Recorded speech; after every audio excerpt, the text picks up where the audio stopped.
رمضان رمضان قل لي بربك هل أتيت برحمة وكذا سرور العتق من نيران. بسم الله الحمد لله والصلاة والسلام على رسول الله أما بعد.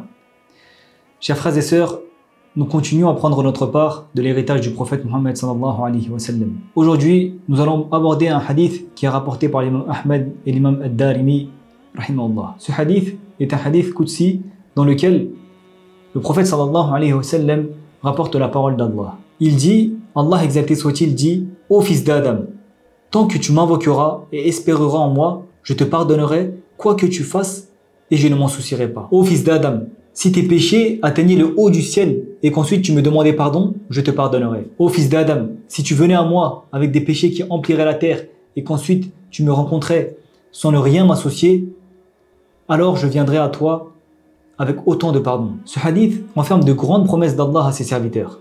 Il promet à ses serviteurs qui l'invoquent et qui espèrent en lui d'effacer leurs péchés, de les pardonner, d'effacer tous leurs anciens dossiers, d'effacer toutes leurs anciennes pages et de leur offrir de nouvelles pages immaculées. C'est un hadith précieux qui mérite d'être médité et mis en pratique. Le fait qu'Allah pardonne tous les péchés de ses serviteurs, qu'il efface tous les actes de désobéissance de son serviteur, est une immense faveur de notre Seigneur Tabaraka wa Ta'ala. Mais ici, chers frères et sœurs, essayons de comprendre quelle est la raison de cela. Pourquoi Allah exalté soit-il accorde-t-il de si grandes récompenses à ses serviteurs? Pourquoi il leur efface leurs péchés? Pourquoi il permet à son serviteur d'effacer de nombreux péchés comme il a été dit dans ce hadith? Parce qu'Allah demande à ses serviteurs de l'invoquer.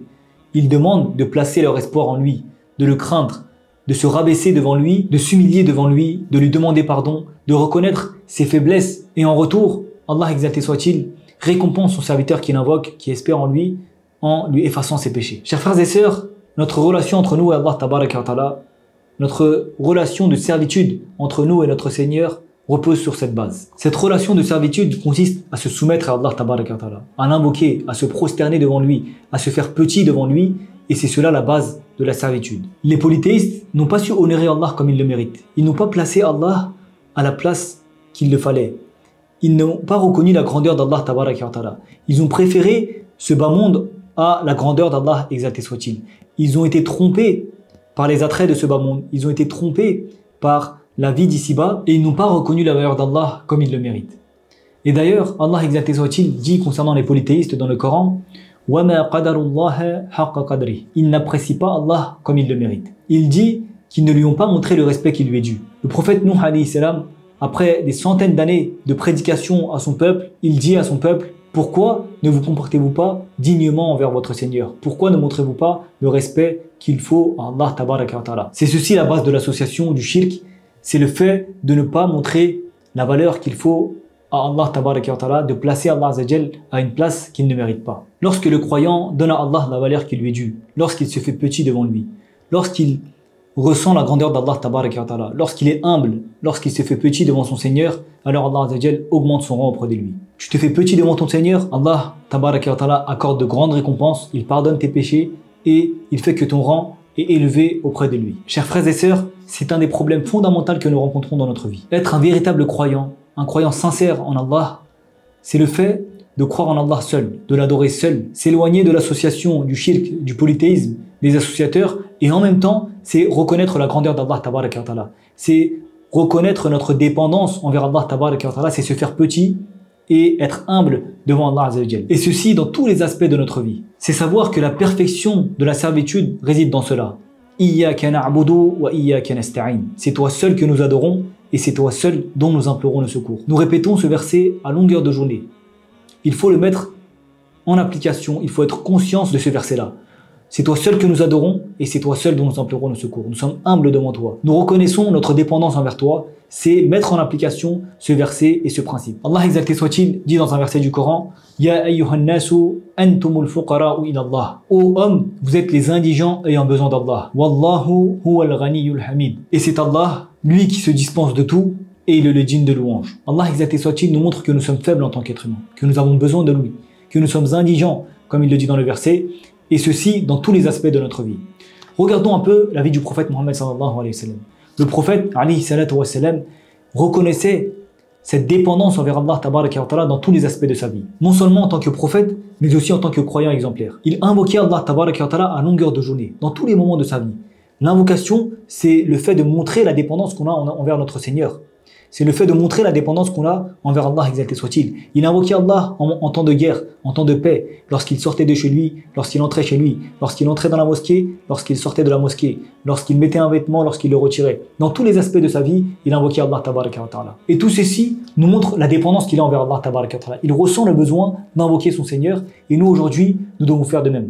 Nous devons être conscients que nous avons besoin d'Allah tabaraka wa ta'ala dans tous les aspects de notre vie. À chaque souffle que l'on prend, à chaque moment de repos et de sommeil, pour chaque parole que nous prononçons, pour notre vie de famille, pour l'éducation de nos enfants et pour tous les aspects de notre vie. Nous avons besoin d'Allah, exalté soit-il, dans tous les aspects de notre vie. Notre confiance ne doit pas être en nous-mêmes, en notre ego, notre nefs, dans des biens matériels ou des personnes, mais plutôt envers Allah tabaraka wa ta'ala. Si le mois de Ramadan est un mois de bénédiction, est un mois béni dans lequel Allah azza wa jal envoie à ses serviteurs de nombreux bienfaits, dans lesquels il facilite à ses serviteurs de se rapprocher de lui, alors c'est une occasion pour nous dans ce mois-là de répandre cette attitude de dépendance envers Allah tabaraka wa ta'ala dans tous les aspects de notre vie. C'est une occasion pour nous de nous améliorer dans ce sens. Lorsque nous lisons le Coran, lorsque nous apprenons la vie des prophètes, lorsque nous étudions la vie du prophète sallallahu alayhi wa sallam, nous voyons leur dépendance envers Allah tabaraka wa ta'ala. Nous remarquons comment ils se sentaient faibles devant Allah, comment ils se sentaient dépendants d'Allah tabaraka wa ta'ala, et nous devons donc les prendre pour exemple. Mais si nous prions pas Allah tabaraka wa ta'ala, si nous l'invoquons pas, si nous ne sommes pas humbles devant lui, si nous ne sommes pas conscients de la dépendance, du besoin que nous avons envers lui, alors nous allons nous mettre en danger. Nous allons nous mettre en danger, pourquoi? Parce que ceci va nous mettre dans une situation où nous aurons des attributs des polythéistes. Qu'avait dit Allah tabaraka wa ta'ala concernant les polythéistes? Ils n'ont pas apprécié Allah à sa juste valeur. Et le fait de ne pas invoquer Allah tabaraka wa ta'ala, de ne pas le prier, de ne pas être conscient de la dépendance que nous avons pour lui, c'est ne pas placer Allah tabaraka wa ta'ala à sa place. C'est ne pas reconnaître la grandeur d'Allah tabaraka wa ta'ala. L'histoire de l'humanité montre que la justice a toujours été une quête constante chez les êtres humains. Mais la justice suprême, la justice ultime, c'est lorsque le serviteur est juste envers son Seigneur. C'est lorsqu'il reconnaît sa grandeur. C'est lorsqu'il reconnaît qu'il n'a besoin que de lui. Lorsqu'il dit « Ô Seigneur, je n'ai besoin que de toi. Il n'y a pas d'autre divinité si ce n'est que toi. Je n'ai pas d'autre Seigneur que toi.